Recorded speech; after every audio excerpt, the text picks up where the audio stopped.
Hi friends, तो कैसे हैं आप सब। एक बार फिर से आपका स्वागत है आपके अपने यूट्यूब चैनल हक आपका।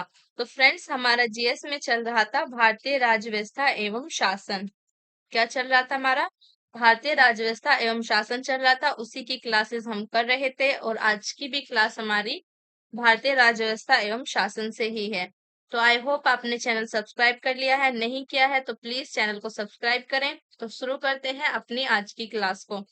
फर्स्ट क्वेश्चन है हमारा, निम्नलिखित में से कौन सही सुमेलित नहीं है? कंपनी अधिनियम सन 2013, भारतीय संविदा अधिनियम 1870, साझेदारी अधिनियम 1932, वस्तु विक्रय अधिनियम 1930। तो आपको बताना है कि कौन सा अधिनियम आपका सुमेलित नहीं है। तो यहाँ पर जो आपका सुमेलित नहीं है वो है आपका भारतीय संविदा अधिनियम। ठीक है, तो जो आपका अभी इसका करेक्ट मैच क्या होगा, आपका भारतीय संविदा अधिनियम जो आया था ये आया था आपके 1872 में। कब आया था आपके? भारतीय संविदा अधिनियम आया था आपके 1872 में। साझेदारी अधिनियम आपका 1932 में आया था और वस्तु विक्रय अधिनियम आपके 1930 में आया था। बाकी के तीनों ऑप्शन आपके करेक्ट हैं। जो आपका इनकरेक्ट था वो ऑप्शन बी था और इसका करेक्ट हो गया आपका 1872। तो यहाँ पर आपका आंसर बी हो गया। और भारतीय संविदा अधिनियम आया कब था? तो ये आया था आपके 1872 में। नेक्स्ट देखते हैं। नेक्स्ट है हमारा, भारत में आपदा प्रबंधन के लिए राष्ट्रीय आपदा प्रबंधन डिवीजन गृह मंत्रालय में एक नोडल डिवीजन है। राष्ट्रीय आपदा प्रबंधन प्राधिकरण का पदेन अध्यक्ष कौन है? तो आपका आपदा प्रबंधन जो है, आपदा प्रबंधन प्राधिकरण का पदेन अध्यक्ष कौन है? प्रधानमंत्री, गृह मंत्री, रक्षा मंत्री, स्वास्थ्य एवं परिवार कल्याण मंत्री। तो जो प्रधानमंत्री है आपका राष्ट्रीय आपदा प्रबंधन प्राधिकरण का पदेन अध्यक्ष होता है। कौन होता है आपका? प्रधानमंत्री जो है राष्ट्रीय आपदा प्रबंधन प्राधिकरण का पदेन अध्यक्ष होता है। और जो आपका राष्ट्रीय आपदा प्रबंधन अधिनियम है ये कब आया था? ये अधिनियम आया था आपके सन 2005 में। इसके तहत आपके भारत के प्रधानमंत्री की अध्यक्षता में राष्ट्रीय आपदा प्रबंधन प्राधिकरण भारत में आपदा प्रबंधन के लिए शीर्ष निकाय है। ठीक है, और ये किस लिए है? आपके आपदा प्रबंधन के लिए, आपदा प्रबंधन के लिए शीर्ष निकाय है, शीर्ष निकाय है। और इसके अध्यक्ष आपके प्रधानमंत्री हैं और ये अधिनियम आया था आपके सन 2005 में। और इस प्राधिकरण में आपका एक अध्यक्ष होता है, एक आपका अध्यक्ष होता है और आपके 9 से अधिक सदस्य होते हैं। ठीक है, 9 से अधिक आपके सदस्य होते हैं, 9 से अधिक सदस्य होते हैं। तो और यहाँ पर इसका अध्यक्ष कौन होता है? अध्यक्ष होता है प्रधानमंत्री। नेक्स्ट क्वेश्चन देखते हैं। नेक्स्ट हमारा, लॉकडाउन के दौरान भारत सरकार के द्वारा प्रयुक्त असाधारण शक्तियों को विधिक आधार निम्नलिखित में से किन कानूनों से प्राप्त हुआ? मेंटल हेल्थ केयर एक्ट सन 2017, डिजास्टर मैनेजमेंट एक्ट सन 2005, शत्रु संपत्ति या enemy property act 1968, epidemic disease act 1897। नीचे दिए गए कूट से सही उत्तर चुनिए। तो यहाँ पर आपका करेक्ट आंसर होगा ऑप्शन सी, जो आपका 2 और 4 है। ठीक है, डिजास्टर मैनेजमेंट एक्ट सन 2005 और आपका एपिडेमिक डिजीज एक्ट 1897। इसके आधार पर लॉकडाउन के दौरान भारत सरकार के द्वारा प्रयुक्त असाधारण शक्तियों को विधिक आधार पर आपके कानून से प्राप्त हुआ। नेक्स्ट देखते हैं। नेक्स्ट हमारा, भारत सरकार ने वन संरक्षण अधिनियम किस वर्ष में अधिनियम किया था? 1976 में, 1980 में, 1983 में, 1988 में। तो ये क्या था आपके 1980 में। वन के संरक्षण तथा उससे संबंधित अथवा उससे अनुवांशिक या प्रासंगिक विषयों का उपबंध करने वाले इस अधिनियम का संक्षिप्त नाम वन संरक्षण अधिनियम आपका 1980 है। कब आया था ये आपके? 1980 में आया था। और ये प्रभावी कब से हुआ था आपके? ये प्रभावी हुआ था आपके 25 अक्टूबर 1980 से ये आपके प्रभावी हुआ था। नेक्स्ट क्वेश्चन देखते हैं। नेक्स्ट हमारा, सर्वोच्च न्यायालय का न्यायाधीश अपना पद त्याग सकता है पत्र लिखकर। तो सर्वोच्च न्यायालय के न्यायाधीश आपके किसको पत्र लिखकर पद अपना त्याग सकते हैं? मुख्य न्यायाधीश को, राष्ट्रपति को, प्रधानमंत्री को और आपके विधि मंत्री को। तो ये आपके राष्ट्रपति को पत्र लिखकर अपना पद त्याग सकते हैं। ठीक है, जो सर्वोच्च न्यायालय के न्यायाधीश हैं वो अपना पद त्याग कर सकते हैं आपके राष्ट्रपति को पत्र लिखकर। तो आपके अनुच्छेद 124 अनुच्छेद 124 दो कै के अनुसार आपके जो सर्वोच्च न्यायालय के न्यायाधीश हैं वो राष्ट्रपति को पत्र लिखकर अपने हस्ताक्षर सहित पद त्याग कर सकते हैं। राष्ट्रपति को पत्र लिखकर राष्ट्रपति अपने हस्ताक्षर और मुद्रा सहित अधिपत्र द्वारा उच्चतम न्यायालय के प्रत्येक न्यायाधीश की नियुक्ति करता है। राष्ट्रपति को ही आपके जो सर्वोच्च न्यायालय के न्यायाधीश होते हैं वो पत्र लिखकर त्याग पत्र देते हैं और राष्ट्रपति ही सर्वोच्च न्यायालय के न्यायाधीश की नियुक्ति भी करते हैं। नेक्स्ट क्वेश्चन देखते हैं। तो नेक्स्ट क्वेश्चन है हमारा, निम्नलिखित में से किसमें उच्चतर न्यायालय के न्यायाधीशों की नियुक्ति में कार्यपालिका विधायिका एवं मुख्य न्यायाधीश की भागीदारी की अनुशंसा की गई है? संविधान के कार्यान्वयन के पुनरीक्षण का राष्ट्रीय आयोग, राष्ट्रीय न्यायिक आयोग, द्वितीय प्रशासनिक सुधार आयोग, विधि आयोग का प्रतिवेदन। तो ये की गई है आपके द्वितीय प्रशासनिक सुधार आयोग। जो आपका द्वितीय प्रशासनिक सुधार आयोग के द्वारा उच्चतम न्यायालय, जो आपके उच्चतम न्यायालय एवं उच्च न्यायालय के न्यायाधीशों की नियुक्ति में कार्यपालिका विधायिका एवं मुख्य न्यायाधीश की भागीदारी की अनुशंसा की गई थी। और आपके इस आयोग का गठन कब हुआ था? तो इस आयोग का आपका गठन होता है 31 अगस्त सन 2005 को। कब होता है इस आयोग का गठन? 31 अगस्त सन 2005 को। और किसकी अध्यक्षता में होता है? तो ये होता है आपके वीरप्पा मोइली।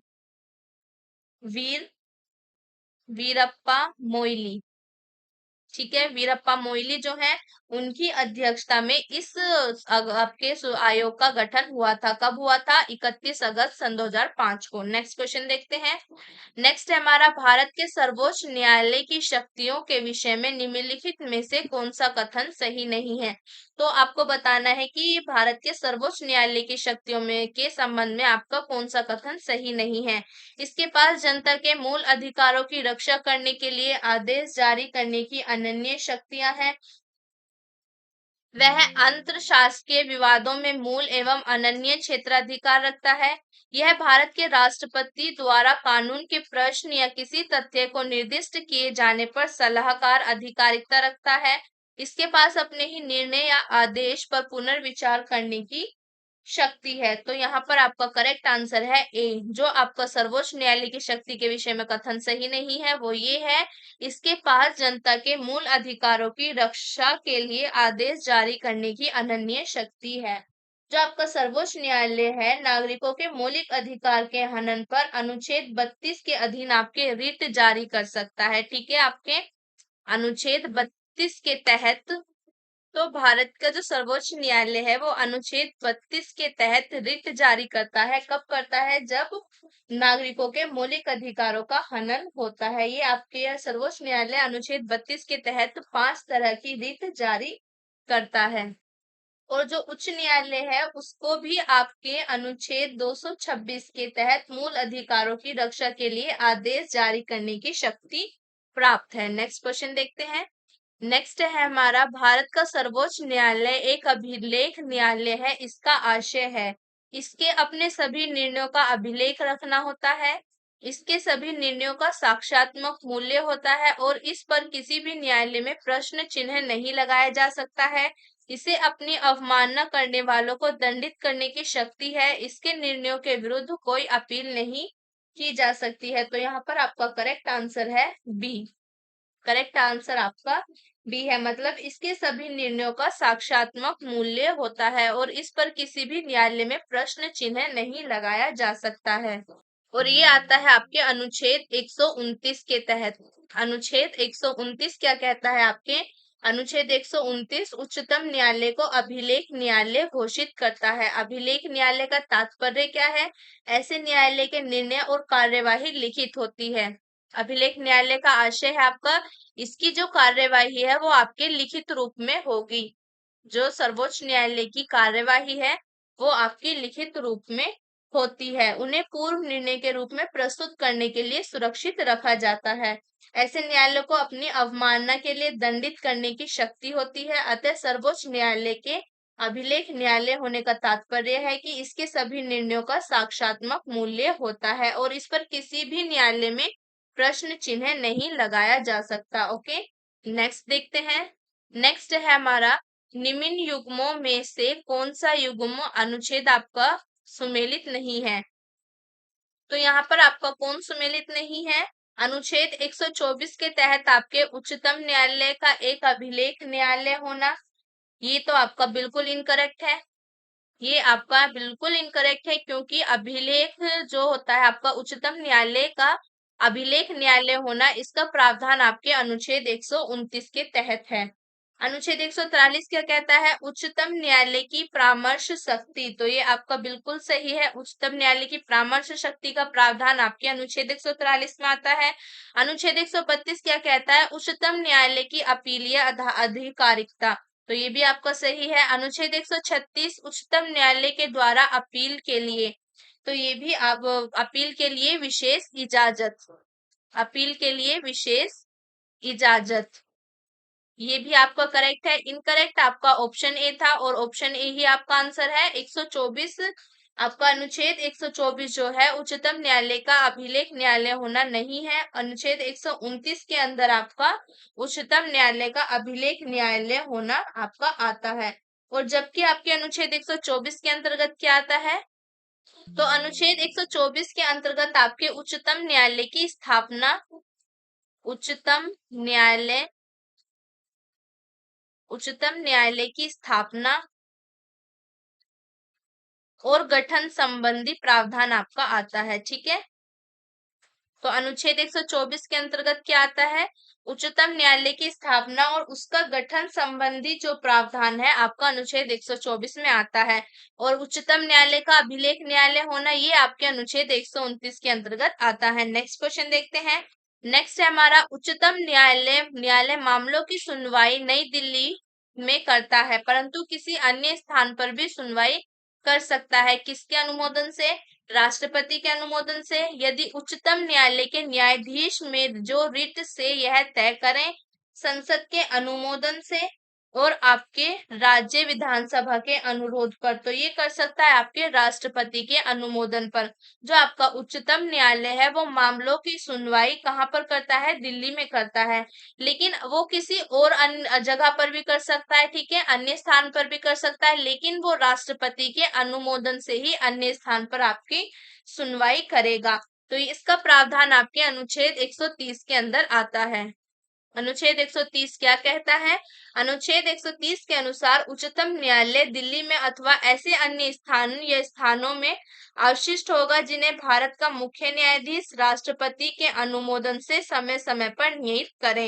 अच्छा, राष्ट्रपति के अलावा और कौन कर सकता है अनुमोदन? राष्ट्रपति के अलावा कर सकते हैं आपके भारत के मुख्य न्यायाधीश, भारत के मुख्य न्यायाधीश, मुख्य न्यायाधीश। राष्ट्रपति के अलावा आपके किसके अनुमोदन पर अन्य स्थान पर सुनवाई हो सकती है? वो है आपके भारत के मुख्य न्यायाधीश, और ये आता है, ये प्रावधान है आपके अनुच्छेद 130 के तहत। नेक्स्ट क्वेश्चन देखते हैं। नेक्स्ट क्वेश्चन है हमारा, निम्नलिखित में से किस वाद में उच्चतम न्यायालय ने संविधान के मूल ढांचे का सिद्धांत प्रतिपादित किया था? गोकर्णनाथ, ए.के. गोपालन, केशवानंद भारती और आपके मेनका गांधी। तो यहाँ पर आपके केशवानंद भारती वाद जो है उसमें उच्चतम न्यायालय ने संविधान के मूल ढांचे का सिद्धांत आपका प्रतिपादित किया था। कब किया था? आपके 1973 में। ठीक है, केशवानंद भारती बनाम, केशवानंद भारती बनाम केरल राज्य, केरल राज्य मामले 1973 में उच्चतम न्यायालय की 13 सदस्यीय पीठ थी। 13 सदस्यीय संविधान पीठ ने संविधान के मूल ढांचे का सिद्धांत प्रतिपादित आपका किया था। नेक्स्ट क्वेश्चन देखते हैं। नेक्स्ट है हमारा, भारतीय संविधान के निम्नलिखित अनुच्छेदों में से कौन सर्वोच्च न्यायालय द्वारा संविधान का अनुलंघनीय मौलिक ढांचा घोषित किए गए हैं? अनुच्छेद 32, 226, 227, 245। तो यहाँ पर आपका करेक्ट आंसर है ए, 1, 2, 3। जो आपके अनुच्छेद 32 है, अनुच्छेद 226 है और अनुच्छेद 227, इनके अनुसार आपके सर्वोच्च न्यायालय द्वारा संविधान का उल्लंघनीय मौलिक ढांचा ये आपके घोषित किए गए हैं। देखिए आपका अनुच्छेद 32 और अनुच्छेद आपके 226 जो है ये क्या करते हैं? सर्वोच्च न्यायालय, ये आपके सर्वोच्च न्यायालय और उच्च न्यायालय, सर्वोच्च न्यायालय और उच्च न्यायालय, सर्वोच्च न्यायालय और उच्च न्यायालय की रिट अधिकारिकता को प्रदर्शित करते हैं। सर्वोच्च न्यायालय की रिट अधिकारिकता को प्रदर्शित करते हैं। कौन कौन से अनुच्छेद? अनुच्छेद 32 और अनुच्छेद 226 जो है आपके सर्वोच्च न्यायालय और उच्च न्यायालय की रिट को आपके प्रदर्शित करते हैं। और जो आपका अनुच्छेद 227 है, उच्च न्यायालय की अधीनस्थ न्यायालय पर अधीक्षण की शक्ति प्रदर्शित करता है। ये क्या करता है? आपके उच्च न्यायालय की आपके अधीक्षण शक्ति, उच्च न्यायालय की अधीनस्थ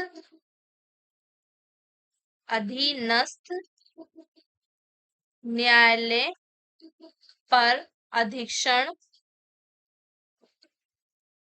अधीक्षण शक्ति प्रदर्शित करता है।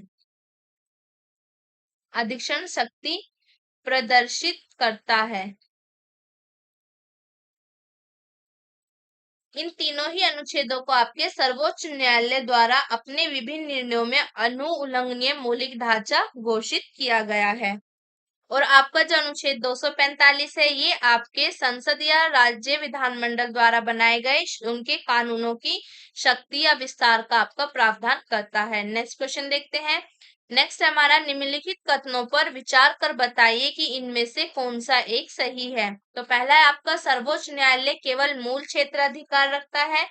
नेक्स्ट है आपका, यह केवल मूल एवं अपीलीय क्षेत्राधिकार रखता है। सी ऑप्शन है आपका, यह केवल परामर्श संबंधी तथा अपीलीय क्षेत्राधिकार रखता है। यह मूल, अपीलीय और परामर्श संबंधी क्षेत्राधिकार रखता है। तो यहाँ पर आपका करेक्ट आंसर है डी, यह मूल, अपीलीय और परामर्श संबंधी क्षेत्राधिकार रखता है। भारतीय संविधान के अनुच्छेद 131 के तहत, अनुच्छेद 131 के तहत सर्वोच्च न्यायालय के मूल क्षेत्राधिकार अनुच्छेद 132 से 36 के तहत आपके परामर्श संबंधी, 131 में क्या आता है? आपके अपीलीय क्षेत्राधिकार आता है। अनुच्छेद 131 में आपका अपीलीय क्षेत्राधिकार आता है।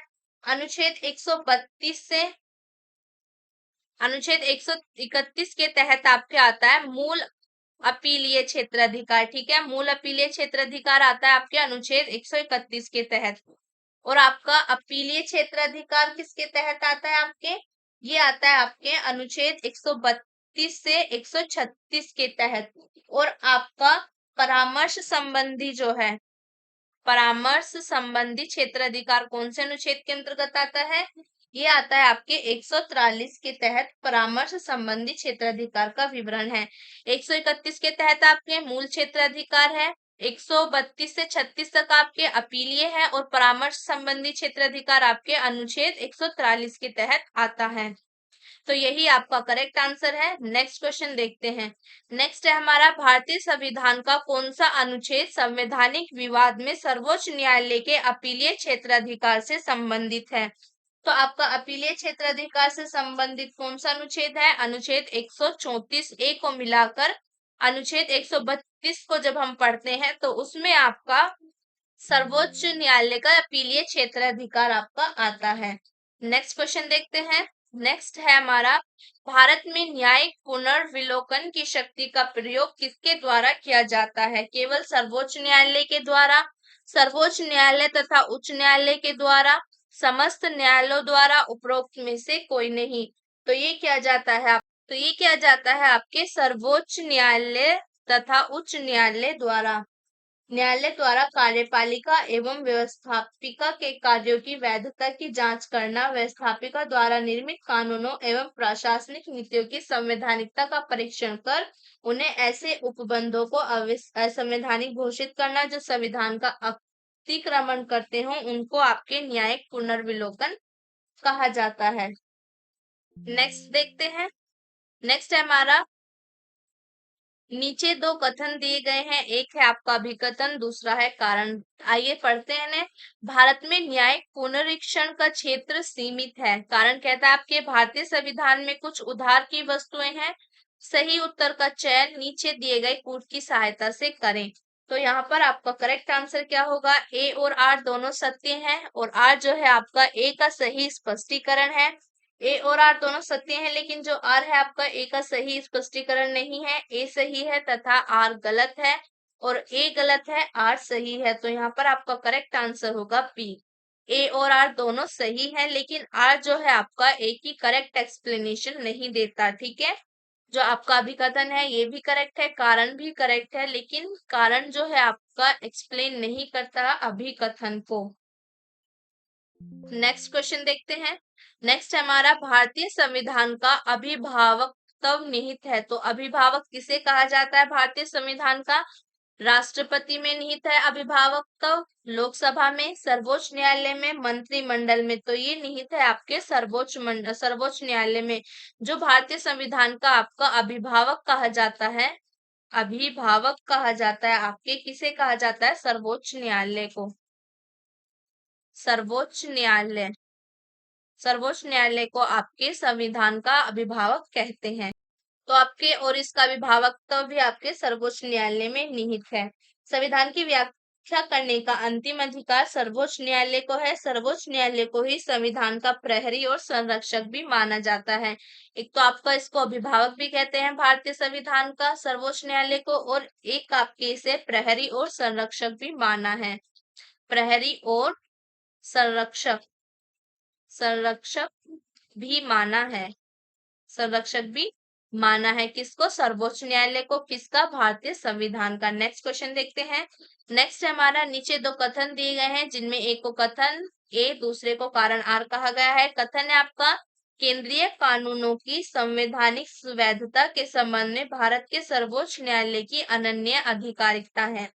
कारण कहता है आपके सर्वोच्च न्यायालय भारतीय संविधान का संरक्षक है। तो कारण आपका बिल्कुल सही है। तो यहाँ पर आपका करेक्ट आंसर जो होगा डी होगा। ए आपका गलत है।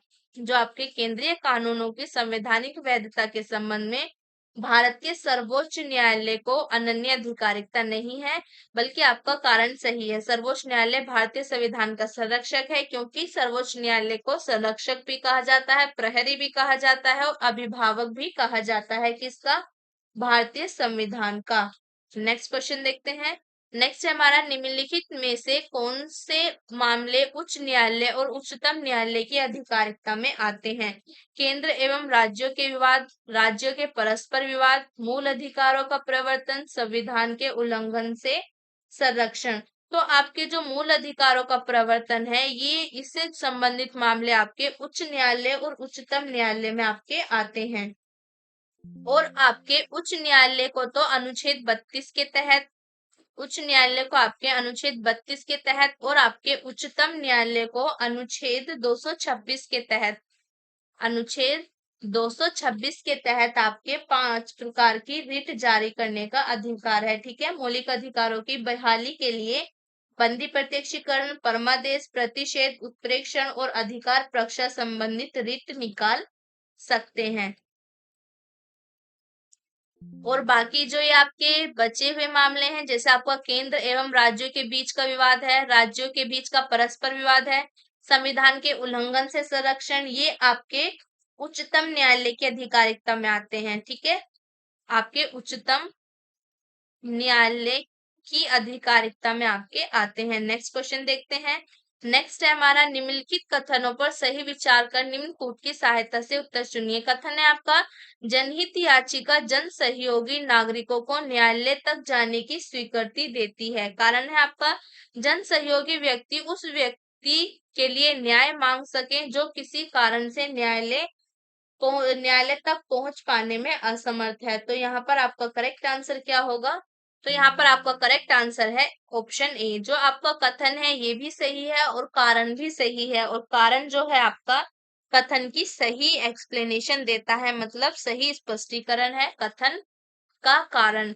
जनहित याचिका जन सहयोगी नागरिकों को न्यायालय जाने की स्वीकृति देती है, बिल्कुल सही है। जन सहयोगी व्यक्ति उस व्यक्ति के लिए न्याय मांग सके जो किसी कारण से आपके न्यायालय पहुंच पाने में असमर्थ है।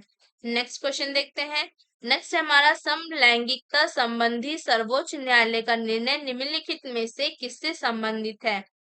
तो आपकी भारतीय धा, धारा संख्या आपकी 377, भारतीय संविधान का अनुच्छेद 377, भारतीय संविधान का अनुच्छेद 277, उपरोक्त में से कोई नहीं। तो यहाँ पर आपका करेक्ट आंसर है, तो करेक्ट ऑप्शन है आपका ए, भारतीय दंड संहिता की धारा, ये आपकी दंड संहिता भारतीय दंड संहिता की धारा 377 को आंशिक रूप से असंवैधानिक घोषित किया गया है। ये आपका 6 सितंबर सन 2018 को सर्वोच्च न्यायालय की 5 सदस्यीय संविधान पीठ ने विभिन्न याचिकाओं पर सुनवाई करते हुए भारतीय दंड संहिता आईपीसी की धारा 377 को आंशिक रूप से असंवैधानिक घोषित किया है। और आपकी जो आईपीसी की धारा 377 है ये अप्राकृतिक यौन अपराधों से संबंधित है। नेक्स्ट क्वेश्चन देखते हैं। नेक्स्ट है हमारा संविधान के मसौदे में निर्वाचित राज्यपालों के प्रावधानों की मूल योजना को छोड़ दिया गया था, क्योंकि इसका तात्पर्य होता है एक दूसरा निर्वाचन प्रमुख राजनीतिक मुद्दों पर लड़ा जाता है। निर्वाचित राज्यपाल अपने को मुख्यमंत्री से बड़ा मानता है। राज्यपाल को संसदीय प्रणाली के अधीन ही कार्य करना था। तो आपके बताना है इन कथनों में से आपका कौन सा सही है। तो यहाँ पर आपका करेक्ट आंसर होगा ऑप्शन सी। जो आपके 1, 3, 4 जो कथन है ये आपके सही हैं। इसका तात्पर्य होता है एक दूसरा निर्वाचन, ये भी बिल्कुल सही है। निर्वाचित राज्यपाल अपने को मुख्यमंत्री से बड़ा मानता है, ये भी सही है आपका। राज्यपाल को संसदीय प्रणाली के अधीन ही कार्य करना था, ये भी आपका सही है। संविधान सभा में इस बात पर आपकी काफी बहस हुई थी कि राज्य का राज्यपाल नियुक्त हो या निर्वाचित हो। राज्य का राज्यपाल जो है आपका नियुक्त होना चाहिए या निर्वाचित होना चाहिए। नेक्स्ट क्वेश्चन देखते हैं। नेक्स्ट है हमारा निम्नलिखित में से कौन सा एक सही सुमेलित नहीं है? अनुच्छेद 153 में आपका राज्यपाल का पद आता है, बिल्कुल आता है। अनुच्छेद 153 का प्रावधान है आपका राज्यपाल का पद। नेक्स्ट है आपका अनुच्छेद 154 राज्यपाल का कार्यकारी प्राधिकार, बिल्कुल सही है। 154 में राज्यपाल का कार्यकारी प्राधिकार आता है। अनुच्छेद 155 में राज्यपाल को हटाना बिल्कुल गलत है। 155 में राज्यपाल को हटाना नहीं आता है। अनुच्छेद 156 के तहत आपकी राज्यपाल की पदावधि मतलब उसकी टर्म आती है, तो जी बिल्कुल आती है। राज्यपाल की पदावधि अनुच्छेद 156 के तहत आती है। अब आपका करेक्ट आंसर तो हो गया ऑप्शन सी। अब आप देखिए ये कि जो राज्यपाल को आप किस अनुच्छेद के तहत आप हटा सकते हैं, तो ये है आपका, तो आपके राज्यपाल को हटाने का प्रावधान है आपके अनुच्छेद 156 के तहत। ठीक है, अनुच्छेद 156 के तहत, अनुच्छेद 156 के तहत आपके राज्यपाल को हटाना आता है, राज्यपाल को हटाना। और 155 के तहत क्या आता है? तो अनुच्छेद 155 के तहत आता है आपका, तो ये आपके राज्यपाल की नियुक्ति से संबंधित है। अनुच्छेद 155 आपके राज्यपाल की नियुक्ति से संबंधित है, नियुक्ति से संबंधित है। ओके, तो अनुच्छेद 155 आपके राज्यपाल की नियुक्ति से संबंधित हो गया, और राज्यपाल को हटाना आपके अनुच्छेद 156 के तहत आता है। नेक्स्ट क्वेश्चन देखते हैं। नेक्स्ट हमारा नीचे दो कथन दिए गए हैं जिनमें से एक अभिकथन दूसरा कारण है। अभिकथन है आपका भारतीय संविधान के अनुसार एक ही व्यक्ति एक ही समय में दो अथवा दो से अधिक राज्यों के राज्यपाल के पद पर कार्य नहीं कर सकता। कारण है आपका भारतीय संविधान के अनुच्छेद 153 में कहा गया है कि प्रत्येक राज्य के लिए एक राज्यपाल होगा। तो यहाँ पर जो है आपका करेक्ट आंसर क्या होगा? ऑप्शन बी होगा। ऑप्शन बी है आपका। ए गलत है किंतु आर सही है। ए आपका गलत है। भारतीय संविधान के अनुसार एक ही व्यक्ति एक ही समय में दो अथवा दो से अधिक राज्यों के राज्यपाल पर कार्य नहीं कर सकता। तो ये आपका इनकरेक्ट है, लेकिन कारण आपका सही है। जो भारतीय संविधान के अनुच्छेद 153 में ये कहा गया है कि भारत प्रत्येक राज्य के लिए एक राज्यपाल होगा। तो राज्यपाल का प्रावधान आपके अनुच्छेद 153 में आता है, बिल्कुल सही है। और आपका अभिकथन जो है ये आपका गलत है, क्योंकि आपका एक ही व्यक्ति एक ही समय में दो या दो से अधिक राज्यों का राज्यपाल हो सकता है। नेक्स्ट क्वेश्चन देखते हैं। नेक्स्ट है हमारा, भारत के एक राज्य के राज्यपाल से संबंधित निम्न कथनों पर ध्यान दीजिए। उसे जन्म से भारत का नागरिक होना चाहिए, उसकी आयु कम से कम 35 वर्ष होनी चाहिए, उसमें लोकसभा का सदस्य होने की योग्यता होनी चाहिए, वह एक से अधिक राज्यों का राज्यपाल हो सकता है। तो यहाँ पर आपके राज्यपाल के संबंध में कुछ कथन है। तो करेक्ट आंसर क्या है आपका? Option D. ऑप्शन डी आपका करेक्ट आंसर है। दूसरा कथन और फोर्थ नंबर का जो कथन है आपके वो सही है। उसकी आयु कम से कम आपकी 35 वर्ष होनी चाहिए और वह आपके एक से अधिक राज्य का राज्यपाल भी हो सकता है। तो आपकी और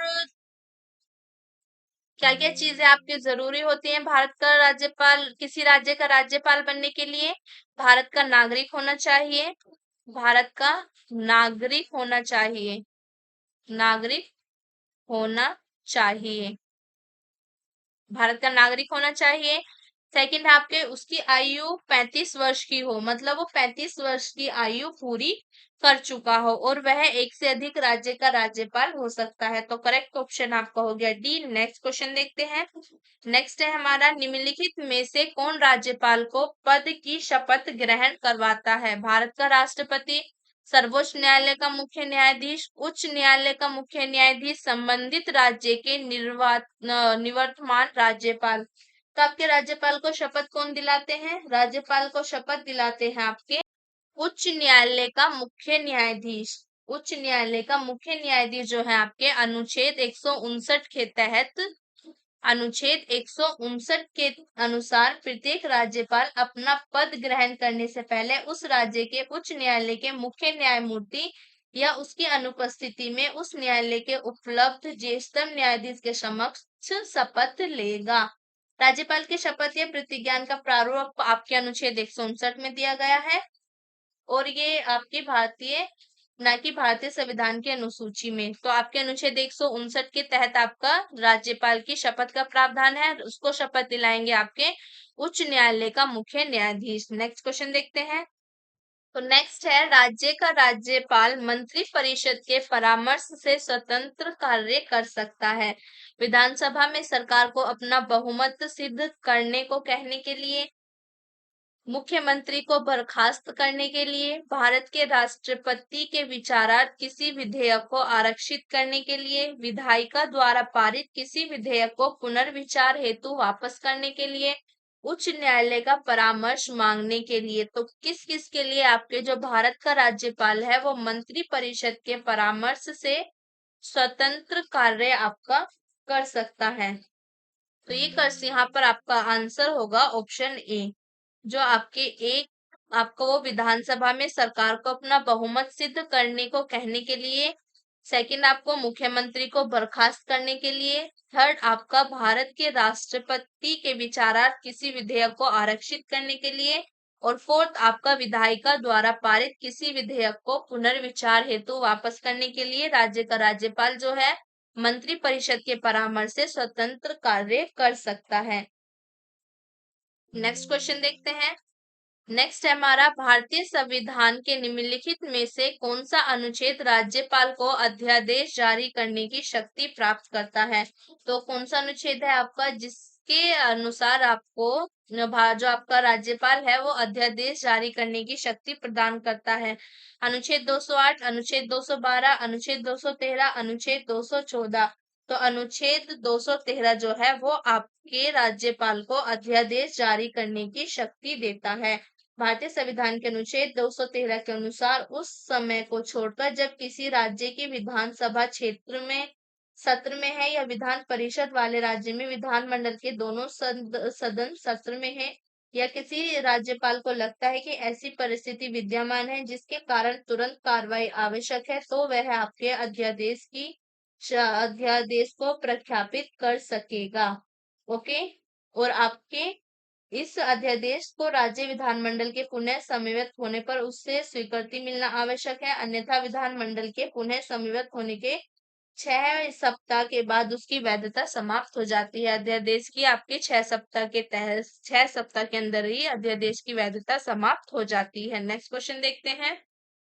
तो नेक्स्ट है हमारा, नीचे तो व्यक्तित्व दिए गए हैं, कथन और कारण आपका। तो कथन है आपका, राष्ट्रपति और राज्यपाल पर उनके किसी भी कार्य के लिए न्यायालय में मुकदमा नहीं चलाया जा सकता।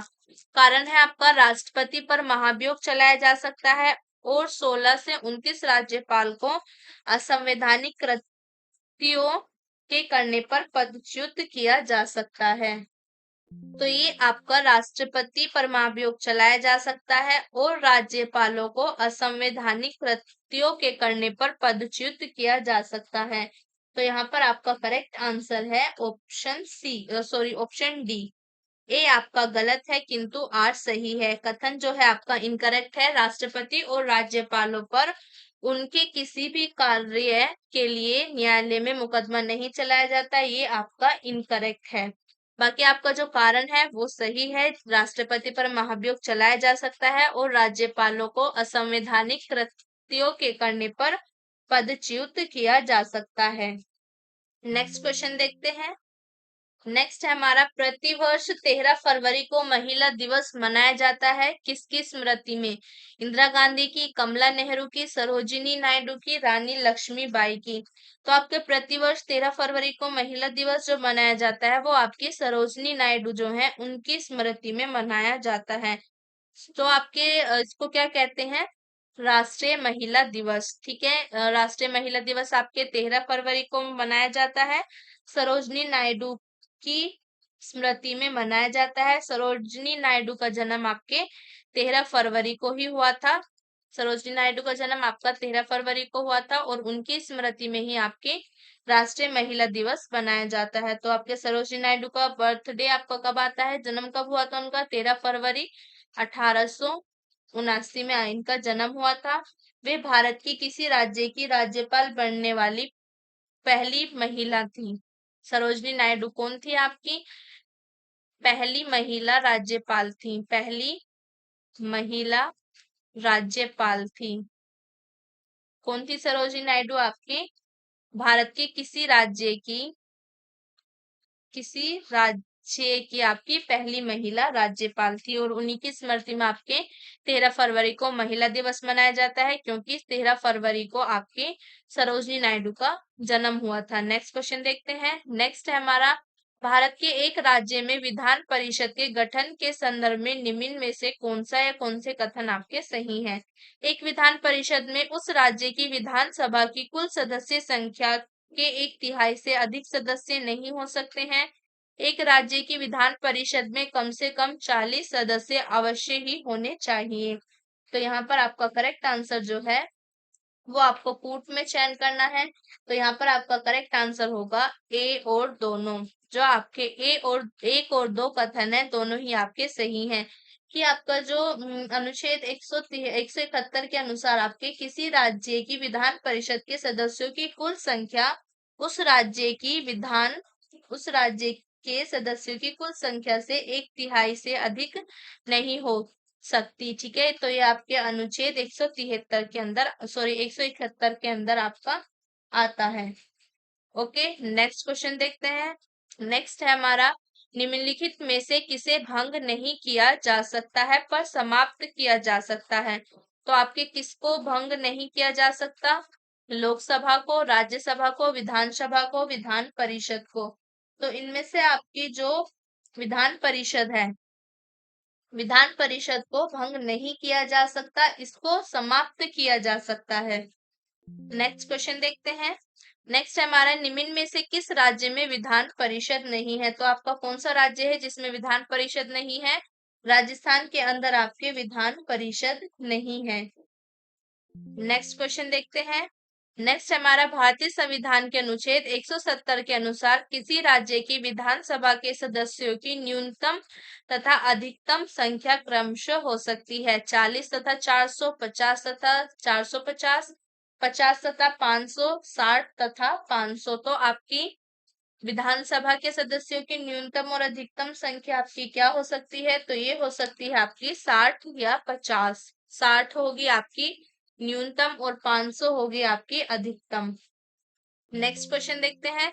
नेक्स्ट हमारा, निम्नलिखित युग्मों में से कौन सा एक सुमेलित नहीं है? यहाँ पर आपके राज्य दिए गए हैं और सेकंड आपका दे रखा है राज्य विधानसभा की सदस्य संख्या। तो आपके गोवा में 40 है, बिल्कुल है। गोवा में आपके 40 विधानसभा सदस्य संख्या है। उत्तराखंड में 70 है, बिल्कुल है। मणिपुर में आपके 62 नहीं है। उत्तर प्रदेश में आपके 403 है। तो मणिपुर में आपके कितने हैं? मणिपुर में 62 नहीं है बल्कि आपके 80 हैं। मणिपुर में कितने हैं? आपके 80 आते हैं। नेक्स्ट क्वेश्चन देखते हैं। नेक्स्ट हमारे, राज्य विधानसभा के निर्वाचन का संचालन करता है। तो राज्य विधानसभा के निर्वाचन का संचालन आपके कौन करता है? उच्च न्यायालय के मुख्य न्यायाधीश, राज्य निर्वाचन आयोग, भारत का निर्वाचन आयोग, राज्य के राज्यपाल। तो यहाँ पर आपका करेक्ट आंसर है भारत का निर्वाचन आयोग। आपके अनुच्छेद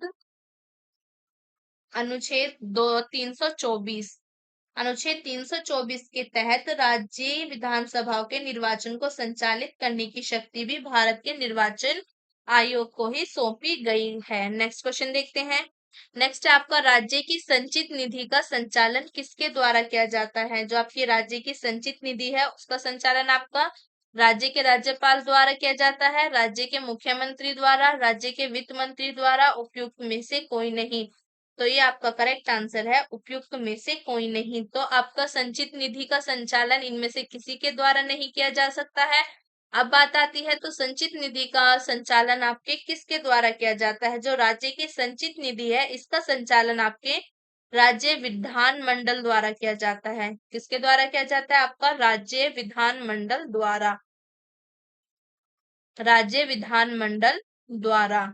करेक्ट क्या होगा आपका? राज्य विधान मंडल द्वारा किया जाता है। करेक्ट ऑप्शन डी हो गया। इनमें से किसी के द्वारा नहीं किया जाता है। राज्य विधान मंडल द्वारा आपके राज्य की संचित निधि का संचालन किया जाता है। नेक्स्ट क्वेश्चन देखते हैं। नेक्स्ट है हमारा, निम्नलिखित में से कौन एक राज्य की आकस्मिक निधि की स्थापना के लिए उत्तरदायी है? किसी राज्य का विधानमंडल, संसद, राष्ट्रपति, उपयुक्त में से कोई नहीं। तो राज्य की आकस्मिक निधि की स्थापना के लिए कौन उत्तरदायी है? किसी राज्य का विधानमंडल। जो आपके किसी राज्य का विधानमंडल जो होता है, राज्य की आकस्मिक निधि की स्थापना के लिए उत्तरदायी होता है। ये आता है आपके अनुच्छेद 267 में। अनुच्छेद 267 के अंदर प्रावधान है आपके राज्य की आकस्मिक निधि की स्थापना आपके राज्य की विधानमंडल विधि द्वारा की जाती है। नेक्स्ट क्वेश्चन देखते हैं। नेक्स्ट है हमारा, भारतीय संविधान के अनुच्छेद 162 के शीर्षक के संबंध में निम्न में से कौन सा कथन आपका सही है? राज्य की कार्यपालिका शक्ति, राज्यपाल के कार्यालय के लिए शर्तें, राज्यपाल की पदावधि, राज्यपाल की कार्यपालिका विस्तार, शक्ति का विस्तार। तो यहाँ पर आपका करेक्ट आंसर है राज्य की कार्यपालिका शक्ति का जो विस्तार है आपका अनुच्छेद 162 के तहत आपका आता है। अनुच्छेद 162 में आपके राज्यपाल की कार्यपालिका शक्ति का विस्तार आता है। नेक्स्ट क्वेश्चन देखते हैं। नेक्स्ट है हमारा, धन विधेयक के अतिरिक्त एक विधेयक जो विधानसभा ने प्रथम बार पारित कर दिया हो, विधान परिषद में कितने माह तक पड़ा रह सकता है? 1 माह से अधिक नहीं, 2 माह से अधिक तक नहीं, 3 माह से अधिक तक नहीं, उपयुक्त में से कोई नहीं। तो ये आपके 3 माह से अधिक तक आपके परिषद में पड़ा नहीं रह सकता। ठीक है, विधान परिषद में ये आपका विधेयक जो है 3 माह से अधिक नहीं रह सकता। और ये आता है आपके अनुच्छेद 197 में। अनुच्छेद 197 में क्या प्रावधान है आपका? अनुच्छेद 197 के अनुसार, 197 एक है के अनुसार आपके जो धन विधेयक के अतिरिक्त एक विधेयक जिसे विधानसभा ने प्रथम बार पारित कर दिया हो, विधान परिषद के समक्ष विधेयक रखे जाने की तारीख से वो 3 माह से अधिक तक नहीं रोका जा सकता है। नेक्स्ट क्वेश्चन देखते हैं। तो नेक्स्ट है हमारा, राज्य विधानसभा में कोई भी धन विधेयक पूर्व स्थापित नहीं किया जा सकता। आपका पुनः स्थापित नहीं किया जा सकता बगैर संसद की संतुति के, राज्यपाल के संतुति के, भारत के राष्ट्रपति की संतुति के, मंत्रियों की विशेष समिति की संतुति के। तो करेक्ट आंसर है आपका राज्य के राज्यपाल की संतुति के। तो जो आपका राज्य विधानसभा में कोई भी धन विधेयक पूर्व स्थापित नहीं किया जा सकता राज्य के राज्यपाल की संतुति के बगैर। नेक्स्ट क्वेश्चन देखते हैं। नेक्स्ट है हमारा, निम्नलिखित में से भारत में एक उच्च न्यायालय के बारे में क्या सही नहीं है। द्वितीय अपील उच्च न्यायालय के अपीलीय क्षेत्राधिकार में है। उच्च न्यायालय के प्रत्येक न्यायाधीश की नियुक्ति राष्ट्रपति करता है। उच्च न्यायालय के न्यायाधीश की नियुक्ति राज्यपाल करता है। उच्च न्यायालय लोकहितवाद से संबंधित आवेदन स्वीकार कर सकता है। तो यहाँ पर आपका करेक्ट आंसर है ऑप्शन सी आपका करेक्ट है। जो आपका उच्च न्यायालय के न्यायाधीशों की नियुक्ति राज्यपाल करता है। उच्च न्यायालय की नियुक्ति आपकी कौन करता है? राज्यपाल करता है। और ये आपके अनुच्छेद 217(1) के अनुसार उच्च न्यायालय के मुख्य न्यायमूर्ति एवं अन्य न्यायाधीशों की नियुक्ति राष्ट्रपति करता है। इसके लिए भारत के मुख्य न्यायमूर्ति से उस राज्य के राज्यपाल और मुख्य न्यायमूर्ति से भिन्न किसी न्यायाधीश की नियुक्ति की दशा में उच्च न्यायालय के मुख्य न्यायमूर्ति से परामर्श के पश्चात राष्ट्रपति अपने हस्ताक्षर और मुद्रा सहित अधिपत्र उच्च न्यायालय के प्रत्येक न्यायाधीश को नियुक्त करेगा। तो जो आपका ये कथन सही नहीं है, तो आपका कथन सी, जो आपका ऑप्शन सी है, ये गलत है। आपका उच्च न्यायालय के न्यायाधीशों की नियुक्ति आपका राज्यपाल नहीं करता है, इनकी नियुक्ति आपका राष्ट्रपति करता है। कौन करता है? उच्च न्यायालय के न्यायाधीशों की नियुक्ति आपका राष्ट्रपति करता है, राज्यपाल नहीं करता है। तो आपका ऑप्शन सी आंसर हो जाएगा। और ये आपके अनुच्छेद 217(1) के अंदर प्रावधान है कि उच्च न्यायालय के न्यायाधीशों की नियुक्ति आपका राष्ट्रपति करेगा। नेक्स्ट क्वेश्चन देखते हैं। नेक्स्ट है हमारा, कार्यकारी न्यायाधीशों की नियुक्ति की जाती है उच्चतम न्यायालय, जिला न्यायालय, उच्च न्यायालय ए तथा बी दोनों में। तो आपके कार्यकारी न्यायाधीशों की नियुक्ति की जाती है उच्च न्यायालय में। ठीक है, उच्च न्यायालय में आपके जो अनुच्छेद 224 के अनुसार, उच्च न्यायालयों में अपर और कार्यकारी न्यायाधीशों की नियुक्ति का प्रावधान है। और अनुच्छेद 127 के तहत इसमें तो इनकी नियुक्ति का प्रावधान है। ठीक है, किनके आपके कार्यकारों की नियुक्ति का प्रावधान आपके अनुच्छेद 224 में आता है। और अनुच्छेद 127 के तहत उच्चतम न्यायालय में तदर्थ न्यायाधीशों की नियुक्ति का प्रावधान है। अनुच्छेद 127 में आपके उच्चतम न्यायालय में जो आपके तदर्थ न्यायाधीशों की नियुक्ति का प्रावधान है।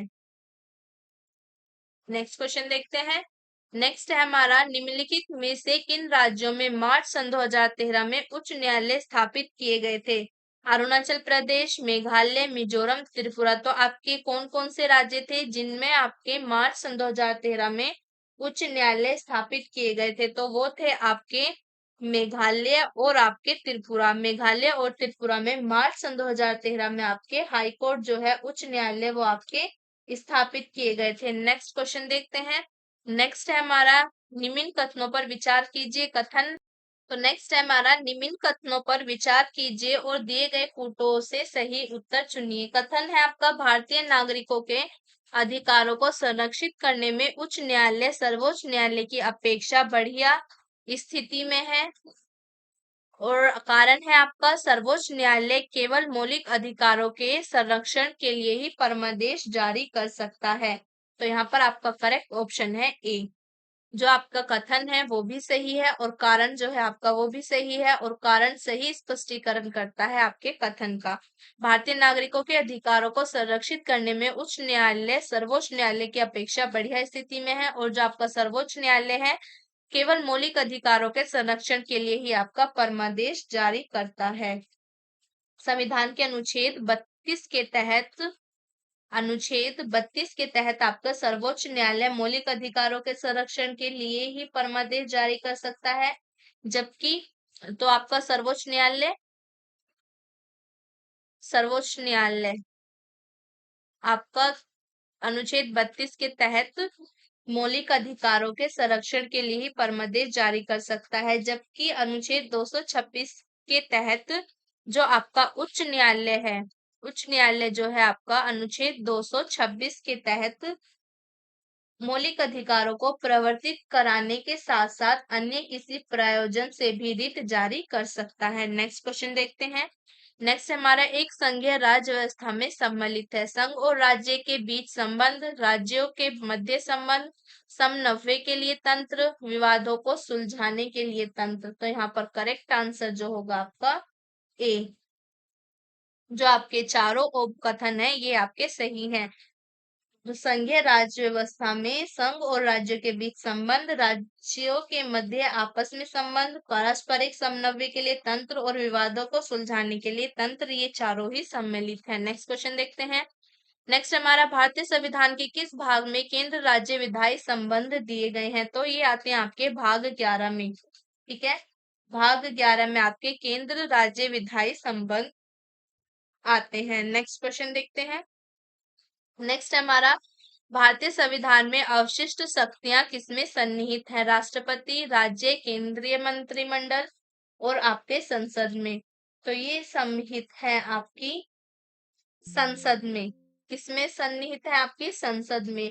अनुच्छेद 248 जो है आपका अनुच्छेद 248 एक के अनुसार संसद को किसी ऐसे विषय के संबंध में जो संवर्ती सूची या राज्य सूची दोनों में प्रणीत नहीं है, विधि बनाने की अनन्य शक्ति है। तो करेक्ट आंसर आपका डी हो जाएगा। नेक्स्ट क्वेश्चन देखते हैं। नेक्स्ट है हमारा भारतीय संविधान का अनुच्छेद 249 जो है वो आपका किससे संबंधित है? राष्ट्रपति की आपातकालीन शक्तियों से, लोकसभा के विघटन से, संसद की प्रशासनिक शक्तियों से, राज्य सूची के विषय के संबंध में संसद की विधायी शक्तियों से। तो ये संबंधित है आपके राज्य सूची के विषयों के संबंध में संसद की विधायी शक्तियों से। ऑप्शन डी आपका करेक्ट आंसर होगा। अनुच्छेद 249 राज्य सूची के विषयों के संबंध में संसद की विधायी शक्तियों से संबंधित है। नेक्स्ट क्वेश्चन देखते हैं। नेक्स्ट हमारा अनुच्छेद 249 के खंड 1 के अंतर्गत पारित प्रस्ताव निम्नलिखित में से किससे अधिक समय के लिए प्रवृत्त नहीं रहेगा? 1 माह, 3 माह, 6 माह, 1 वर्ष। तो करेक्ट आंसर है आपका 1 वर्ष। अनुच्छेद 249 के खंड 2 के अनुसार इस अनुच्छेद के खंड 1 के अंतर्गत पारित प्रस्ताव 1 वर्ष से अधिक समय के लिए प्रवृत्त नहीं है, परंतु यदि और जितनी बार किसी ऐसे संकल्प को बनाए रखने का अनुमोदन करने वाला संकल्प खंड ए में उपबंधित रीति से पारित हो जाता है। तो यहाँ पर हमारी आज की क्लास खत्म होती है। आज की क्लास में हमने काफी कुछ कर लिया। आई होप आपको क्लास पसंद आई होगी। क्लास अच्छी लगे तो लाइक करना, ज्यादा से ज्यादा अपने फ्रेंड्स को शेयर करना, कमेंट कर जरूर बताना कि क्लास कितनी आपके लिए इम्पोर्टेंट थी और कितनी आपको अच्छी लगी। तो मिलते हैं अपनी नेक्स्ट क्लास में, तब तक के लिए बाय बाय।